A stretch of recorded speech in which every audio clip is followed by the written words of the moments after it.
building. This has been a Friends project 9 years in the making. It was asked to us by Park Management in 2015. It took a while to engage. A lot of things we learned along the way of working with the state, et cetera, et cetera. And with respect to, there's so many people we'd like to thank, primarily the volunteers and all the people that put their back into this and the sweat, the equity that paid off to have this wonderful destination point in the park.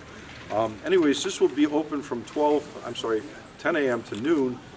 Every Sunday going forward until Columbus Day. It'll be manned by either a person from the Historical Society or the Friends of Allegany, and hopefully we can keep that on track, and we won't have to have a couple of guides because I know this is going to be a very popular new destination point in the park there.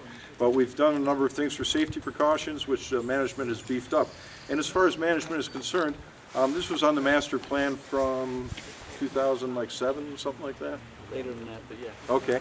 Anyways, and who I have with me is Tim O'Keefe. He was the former Red House manager. He's now the Quaker manager, and he's most helpful. Chris Tripoli, he's the park manager. And Brian... What he said. And this is Mark Thomas. Now, Mark Thomas was like the biggest cheese in this whole section of New York when we first started. And I was talking to a friend of mine, mutual friend Dave Bailey, and we had a picture with him. Mark visited one of our first friends' things, and we're all there. And he messaged me very excitedly. He says, "Do you know who that guy is?" And I said, "Well, it's Mark Thomas." And he says, "Look, like he's like right-hand man of the governor and all this other stuff." He was very excited to see that, you know, you were helping us. And, you know, I bothered Mark so much at the beginning. He says, "Paul, now it's time to give it to Jay Bailey," who, over the course of time, gave it to Chris or whoever the manager was at the time. But I was honored at the time, and I'm very honored right now that he's back to visit. He's since retired. But if you ever see, now I don't know if you still get that log cabin, but if you ever see a guitar player in front of the log cabin over in Quaker, there you go. We have to jam sometime. Anyways, a couple of other folks I'd like to mention here. Jay Bailey, who's the regional district regional director for the Allegany region, which is now up to like 8 parks, something like that. He started with 4 or 5.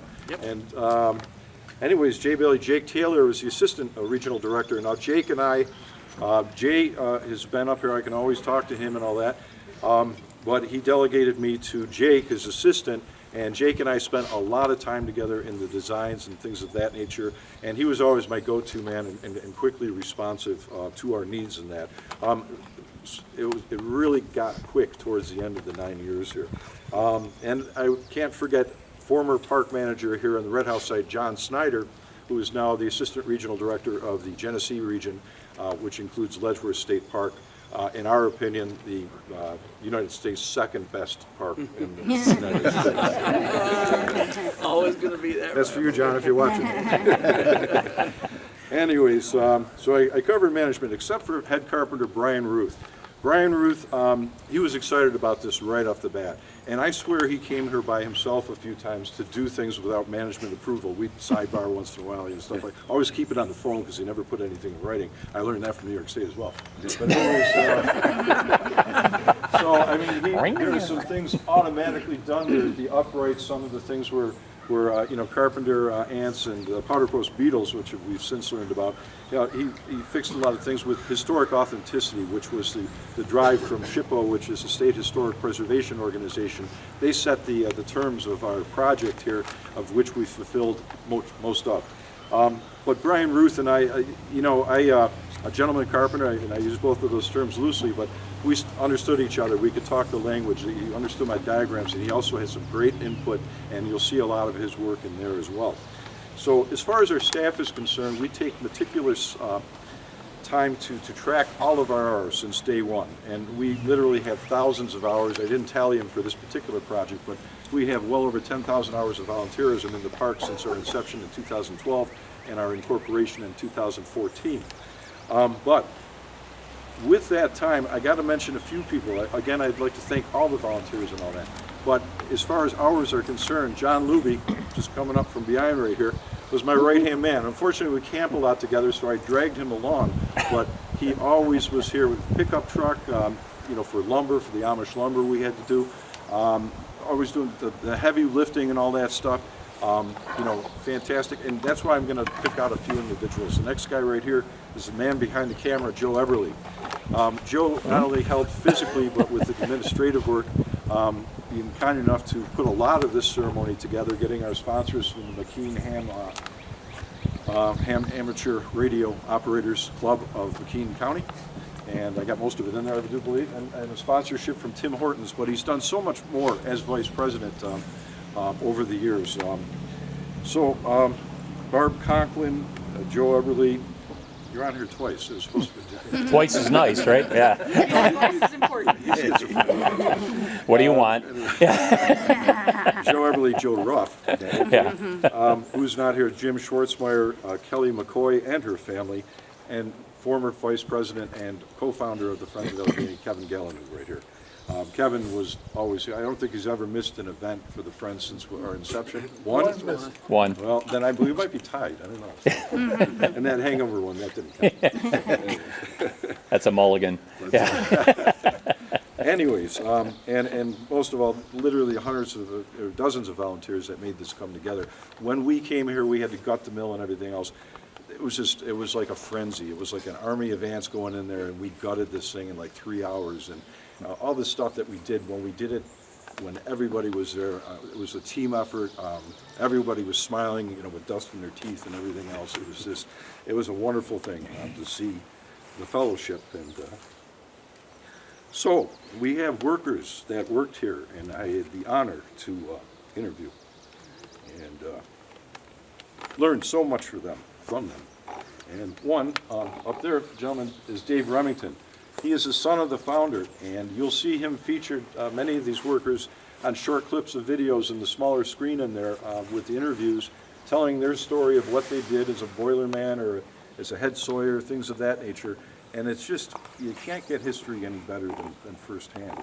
And it's funny because a lot of them saw the mill, and back then it was just, you know, the porcupines had chewed everything in there. There's poop all over the place. It was a wreck. And now it's not, you know, squeaky clean, but it looks pretty presentable. So, Dave, do you want to say a few words there? Oh, thank you, Paul.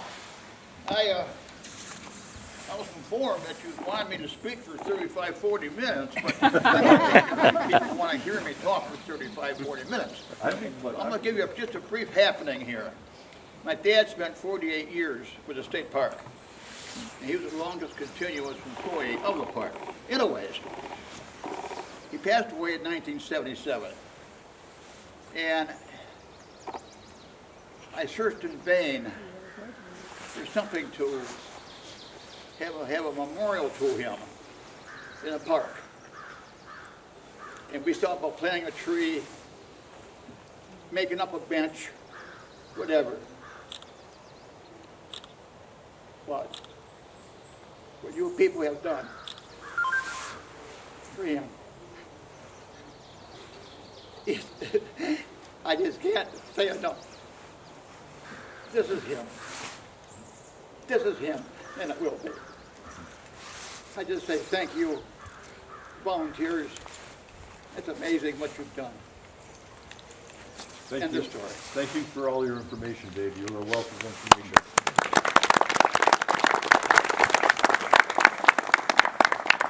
Got a picture of his dad in there as the founder of the mill. The other workers here, Tom Forness was a boilerman. Bennett Wheeler Jr. was a head sawyer. These guys are featured in short video clips, and they're Paul Bachman, which I invited, but he has some mobility issues. I don't see him here, but he was a boilerman, nicest guy in the world. Michael Pouvel, who's since recently retired. Brad Whitcomb. Huey Dunn, he was a former commissioner, maybe still a commissioner, park commissioner. If you know Huey. Well, I brought him here for a 15-minute clip on the thing. Kevin was there. We spent an hour here, and it was so cold and windy, finally had to take him back to Sugar Bush Trail, which he proceeded for 3 more hours. I had to change the little thing on my, I had to change my little memory stick on my camera a couple of times to complete it. Boy, did he get into some juicy detail, not just about the mill, but about everything else. And things that I obviously can't publish, otherwise I'll lose my job as a volunteer. But anyways, a very interesting gentleman pay and cut. full of history. Lance Anderson, I invited him yesterday on the way here because trying to think of people that were important. And Leo Beerfeld, last but not least, I was lucky enough to run into him, this gentleman right here, last week, and I kidnapped him a couple months ago. I didn't have his contact information, but I'm proud to say and happy to see that he's here today. And Leo, what did you do in the mill today? Well, I usually took care of the boiler, Okay. and when I was bad, they made me run the slasher. You talking the crosscut saw? Go where you cut the wood and it goes up the chain out into the dump truck. Yeah, for right, Slab right. wood. Alls I can think is a guy, because I pulled on that saw before, alls I can think of this Popeye-looking guy with the giant right arm walking around the park, and it says, "You work for Slasher," and I've heard it referred, thank you. And a lot of the people do not know this, but the floor in the administration building was cut right up and back in the sawmill, and it was all machined over the Quaker in their carpenter shop and installed. Leo, the one thing can you recall any other projects that this fed a lot of projects, obviously. Off the top of your head, could you name a couple of other projects? Summit Well, Cabins? most all the trails had carpenter work done on them. And for instance, Camp 12, they used a lot of lumber out of here for Camp 12 and 10. Excellent. Also, there was Camp 8, which nobody here knows where it is. Are we going on an adventure, Neil? Undisclosed location, yeah. Thank you, sir, very much, and thank you for attending. We had a long conversation last time here, and I got to get you on film and get you on the clip up there. But thank you so much, Leo. I appreciate your input.